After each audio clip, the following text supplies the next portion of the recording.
Hey everyone, and welcome to the channel. So for today's video, we're going to be talking about my Toyota GR86, and more specifically, let's go into a buyer's guide for this fun, affordable sports car. So with my ownership experience, I want to go over all the pros and cons, any maintenance, any hidden things that you need to know about this vehicle before you decide to purchase it. So let's start off with what exactly is the Toyota GR86. Well, this is a fun, affordable, smaller size, practical sports car that's front engine, rear wheel drive, and like I just said, sports car. When you look at the letters for front engine, rear wheel drive sports car, that spells out FR-S. Toyota owned Scion at the time, and Scion introduced the FR-S, which was a fun, practical, front engine, rear wheel drive sports car that was meant to attract some younger buyers. Now, Scion for the FR-S was introduced in 2013. It ran until 2016. Alongside the Scion FR-S, Subaru was making the BRZ. So Toyota and Subaru have been partners for quite some time, starting from the FR-S all the way up into this GR86 here, which I'll get to soon. But the Subaru BRZ ran from 2012 to 2020. Now, while the Subaru version was still being produced, Scion actually was no longer after 2016. Toyota basically decided to scrap Scion as sales were kind of dipping a little bit, and they rebranded all of these Scions as Toyotas. So for the Scion FR-S, it was rebranded as a Toyota GT86. It was the same exact car, they just changed the badges. So nothing really changed with the vehicle aside from now it was a Toyota since Scion was no longer. And when they decided to call it the GT86, that was derived from an earlier version, the AE86 or the Corolla GTS, which is a vehicle that's before my time. So I'll throw up a picture here in case you don't know what that is. But they basically wanted to bring that name back into the modern version for the GT86. Now, the GT86 started in 2017. This was basically the first generation. And then in 2022, they went to the second generation. So 2022 to current, we now have the GR86. They changed the name again, and GR stands for Gazoo Racing, which is Toyota Motorsports division. That also includes the GR Supra as well as the GR Corolla. So Toyota now has 3 vehicles under that GR brand for their very popular sports cars. All of them you can get in manuals and automatics, which is pretty cool to see. Let's move on now to what powers this front engine rear wheel drive sports car. We'll start off with the OG, the Scion FR-S. Had a 2-liter 4-cylinder boxer engine, making 200 horsepower, 151 pound-feet of torque. With its variant, the Subaru BRZ, same engine, same horsepower. You could get both of those in a manual or an automatic. When Toyota ditched Scion and created the GT86, horsepower figures were the same for the automatic. However, if you opted for the manual, you got a slight increase of 205 horsepower and 156 pound-feet of torque. So nothing too significant, but it was nice to see a little bit of a bump for that manual transmission. And then when Toyota came out with the GR86, they completely redesigned this. This has a 2.4-liter 4-cylinder boxer engine, and now it's pumping out 228 horsepower and 184 pound-feet of torque. So there's 20% more displacement, as well as more of a linear curve for the power band. So you have a lot more usable power. I have driven the previous generations, and you can feel it in this. While it's not a significant number, it still is a little bit higher in the horsepower and torque, of course, but we have a lot more usable power even at a lower RPM, making this a very fun front engine rear wheel drive sports car. Now let's move on to what this front engine rear wheel drive sports car is going to cost you. I will be mainly talking about the GR86 since this is the most current version. I'll talk briefly about the previous models here in just a second. But for the GR86, you have 3 different versions. You have a base, which is what you see behind me. There's also a premium, along with a 10th anniversary special edition. Now, if you buy a new 2023 GR86 base model, that's going to start right around $28,400. If you go with the premium, that will set you back $32,500. And then if you go for the 10th anniversary special edition, you're at $34,300. Now, personally, I don't see spending $34,000 for this GR86. I think closer to $30,000 is respectable for this vehicle and what you are getting. Now, like I mentioned earlier, you can get this in an automatic or in a manual as well, and you can get that with all 3 trim levels just depending on what you would like.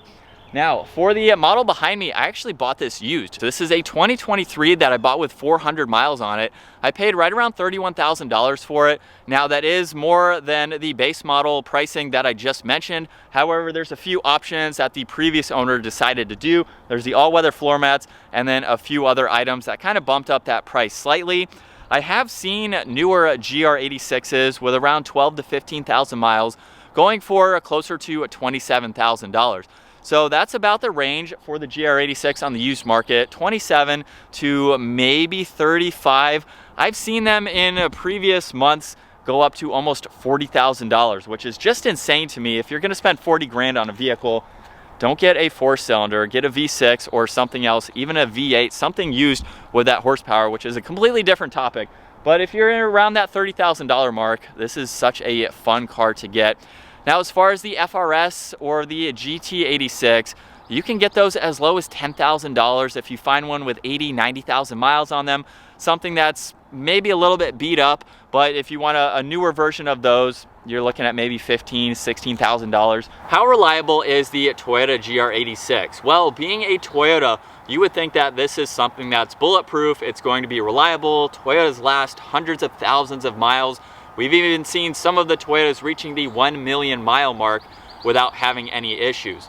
For the Toyota GR86, there was one minor engine issue with this vehicle. This was related to RTV, which is room temperature vulcanizing silicone. This was basically an oil seal leak. It was an excessive gasket sealant that was blocking oil in the pickup tube. Now, I'm not a huge mechanic on all of that, but it basically sounds like there's some kind of tube with the oil that didn't circulate too well and it was just getting blocked up. And there were some cars that were having this issue. Now, this wasn't something that Toyota did a recall on. I've never had any issues with the car that you see behind me. This was kind of more on the first generation, so basically the 2017 to 2021 or so.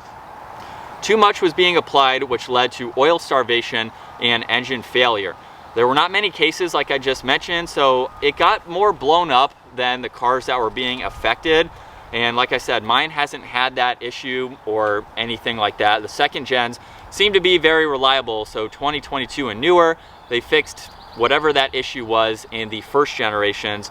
And like I said, it was an issue I think that got blown up more than people realized, and they just saw it in one car and thought every single car had it. But knock on headlights, I haven't had any issues with that. It is something to be mindful of, but if you get a second generation, even if you get a first generation, the solution to that was putting in a different sealant or a different gasket that could flow through the tubes better.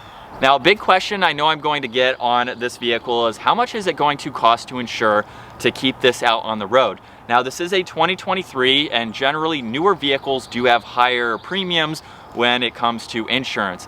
There's also a numerous amount of factors that contribute to how much you are going to pay. Your age, your location, your driving history. There's a lot that is considered when looking at insurance. And of course, you can run quotes, you can run numbers before you actually purchase a vehicle, so that way you're more comfortable with the payment that you are getting. Now, for my 2023, I have the highest deductible. I have a multi-car discount or policy as well, putting the insurance for this GR86 right around $1,100 for the year. So that is full coverage, everything that I just said.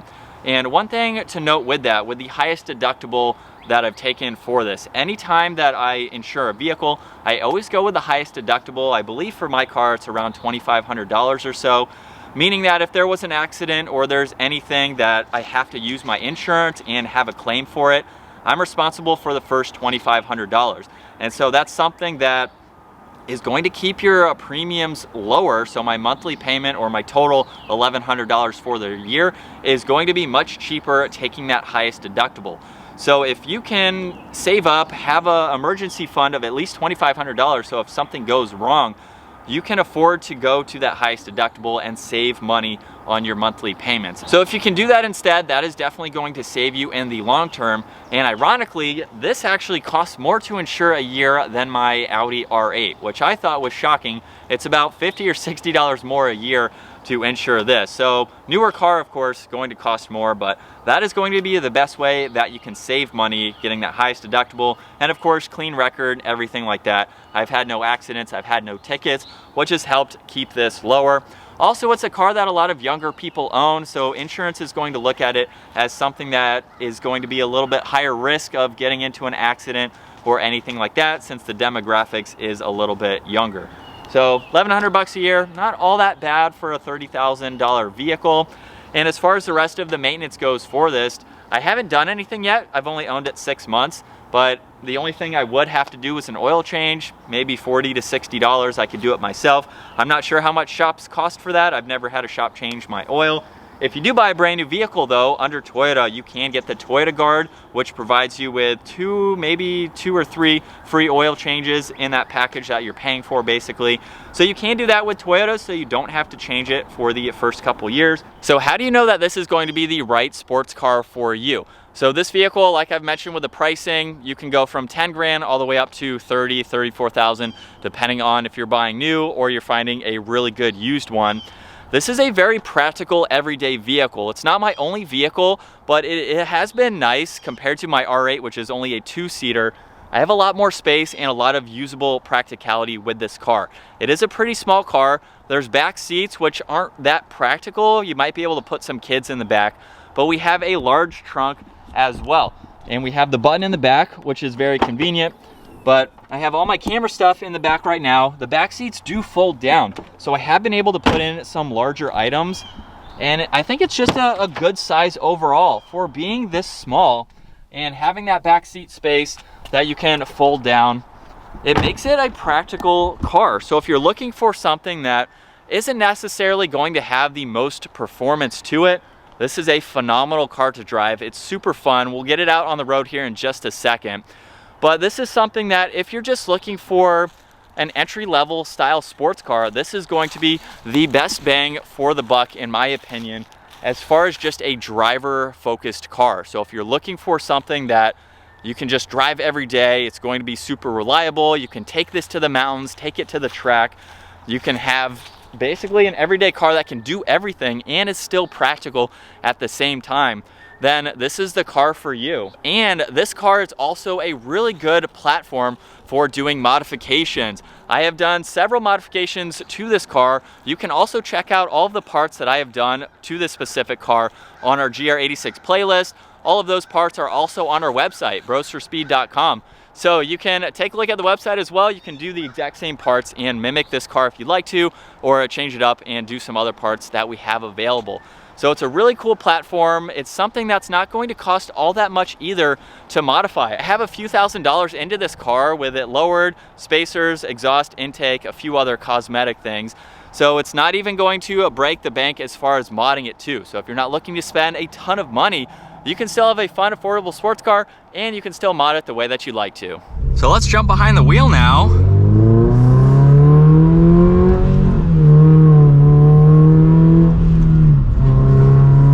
Obviously, I have some mods done to this car, but this is such a fun car to drive. Even taking some turns like this, with the modifications that I have, even stock, it handles them so well, and it just puts a smile on your face every time you drive it. Now, I do have the 6-speed manual transmission. I have been in the automatic before, and the automatic is fine. It is a fun car to drive. I do prefer, for this style vehicle, I think the manual just gives it that extra driver engagement, especially with the power that it has. It's something that you can just row through the gears and have a lot of fun driving. Now, I also wanted to talk about just how it drives in general. It's what you'd expect for a $30,000 car. For this base model, we have the cloth interior. You can get some different leather and seating materials for the premiums. But even for this, it's what you'd expect, you know, with the plastic and some of the other materials.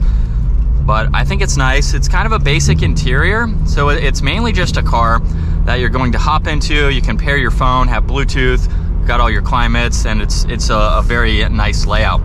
I will say though that we have a good size steering wheel for this car. It's not too big, and it's pretty easy to use as far as the positioning on both sides here. But with it out on the road, I honestly don't have any complaints with this car.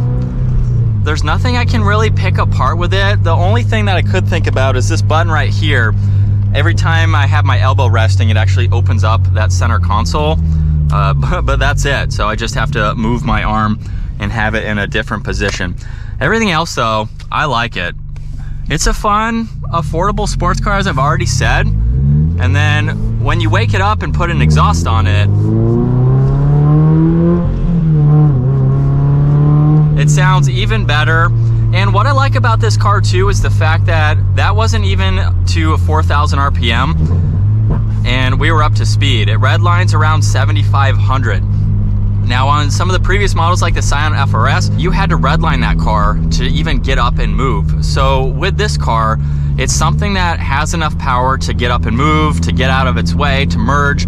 It's not something that is underpowered for daily driving situations like that. So that's something that I really like about this car. But with this manual, clutch pedal is super light, shifter is very engaging. So if this is your first manual, it's also going to be very easy to drive and something that you can just have a lot of fun with.